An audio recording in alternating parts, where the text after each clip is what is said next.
जय हिंद। आज के डेट में टीचर बनना इतना टॉप लेवल का काम हो गया है कि जिसका कोई हद नहीं।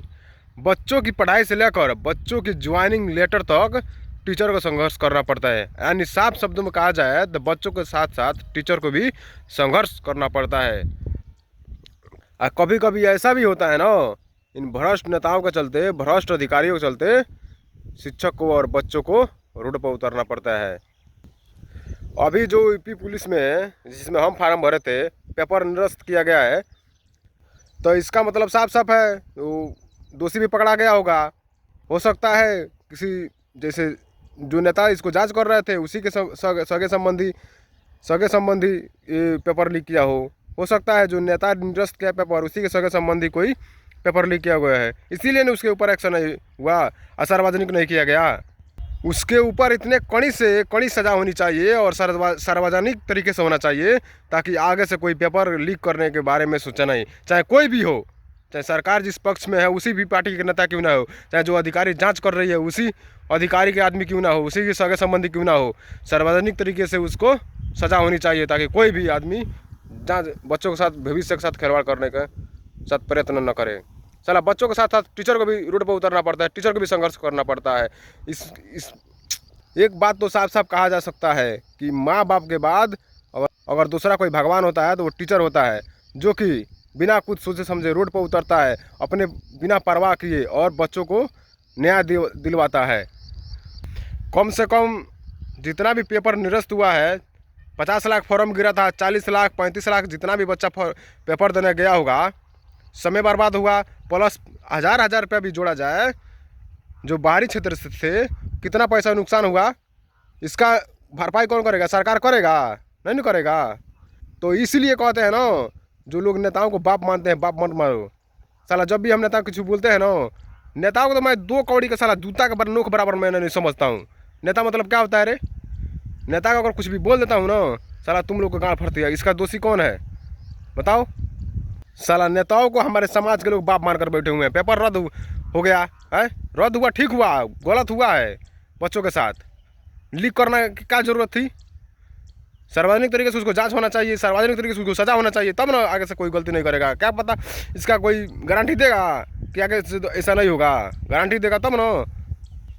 हमारे समाज के लोग इन नेताओं को बाप मानते हैं, कोई मौसा मानता है, कोई फूफा मानता है, कोई चाचा मानता है, कोई डैडी मानता है, पता नहीं क्या क्या मान लेते हैं। एक शिक्षक को साला हम गुरु मानते हैं ना, तो हमको वो मार्ग दिखाएगा ना जिससे हमारा जीविका चल सके, हमारा रोजगार चल सके, हमको संस्कार अच्छा से सिखाएगा। इन नेताओं को झंडा लेने के लिए क्या जरूरत है? अगर एक विधायक चाहे दे ना, अगर विधायक चाहे दे तो विदेश से टीचर बुलवा कर अपने गाँव के स्कूल में अपने बच्चों को पढ़ाएगा, उस सारे समाज को, लड़कों को पढ़ाएगा। लेकिन वो अच्छी तरह से एक बात जानता है कि हमारे गांव के लोग, हमारे समाज के लोग, अगर सारे लोग पढ़े लिखे हो जाएंगे तो हमारा बच्चा जब युवा नेता होगा, हमारा बच्चा जब बड़ा होगा तो इनका झंडा लेके लिए कौन दौड़ेगा? वो अच्छी तरह से जानता है। लेकिन हम आम जनता लोग, हम 2 कौड़ी के नेताओं के चक्कर में पड़कर अपना सर्व कुछ निछावर कर देते हैं। काहे नहीं कोई नेता उतर गया पेपर जब लीक हुआ तो, कि पेपर गलत हुआ है? चाहे पक्ष में हो चाहे विपक्ष में हो, मैं सबको कहता हूँ, हमारे देश के नेता नहीं चलाते हैं, हमारे देश के ईमानदार ऑफिसर, ईमानदार अधिकारी, ईमानदार IAS, ईमानदार IPS, ईमानदार नेता चलाता है हमारे देश को। भ्रष्ट नेता, भ्रष्ट अधिकारी नहीं। ये तो साला अपना जे बनता है। अगर आय से अधिक संपत्ति होता है ना, तो इसको साफ शब्दों में कहा जा सकता है कि वही है। लोगों को इस बात से समझ आ जाना चाहिए कि एक मुखिया का चुनाव होता है, एक वार्ड सदस्य का चुनाव होता है, तो मुखिया के मतलब चुनाव जीतने के लिए लगभग 10 से 15 लाख रुपया खर्चा कर देता है, जबकि मात्र सैलरी है 3000 से 3500। लोगों को समझ कहाँ चली जाती है? उसमें पूछना चाहिए ना इन नेताओं से कि इतना खर्च कर रहा है, क्या लिए खर्च कर रहा है?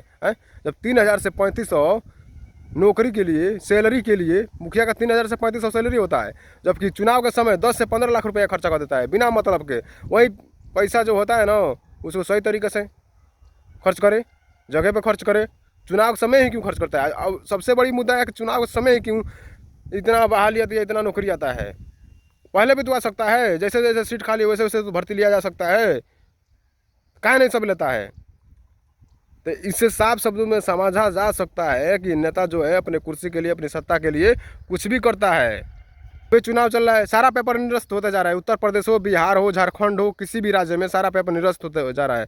लेकिन अगले 6 महीना तक डेट दिया गया है उत्तर प्रदेश पुलिस का कि 6 महीना में री एग्जामिनेशन दोबारा हो जाना चाहिए। अगले 6 महीना से पहले ही चुनाव हो जाएगा। अब तुम्हारा नौकरी लगे भाड़ में, जाए कोई भाड़ में, कोई किसी को कोई चिंता नहीं है। लेकिन इसी देश में साला 5 साल में चुनाव हो जाता है, कंप्लीट हो जाता है, सत्ता ग्रहण भी हो जाता है, सत्ता भोग भी लेते हैं। लेकिन युवाओं के साथ पता नहीं हमारे पुनर्जन्म का नौकरी निकला होगा, अभी तक ज्वाइनिंग होगा कि नहीं होगा, इसका कोई गारंटी नहीं है। अगर गारंटी कोई सरकार दे कि मतलब चुनाव का जो प्रक्रिया है, अगर साल भर का प्रक्रिया तो साल भर के अंदर ही उसको कंप्लीट करने का प्रयास किया जाए। जो इस प्रकार चुनाव जो 5 साल का होता है, पहले ही 5 साल कर यार, एक दिन भी शासन इस तरह नहीं होता है, हो जाता है समय से, चुनाव समय से हो जाता है ना, तो बाकी सब काम काहे लेट से हो जाता है। इसी समय जब कोरोना टाइम था तो उस समय जनता का भीड़ लगाकर, उस समय कोरोना नहीं पकड़ रहा था, कैसे हो गया चुनाव।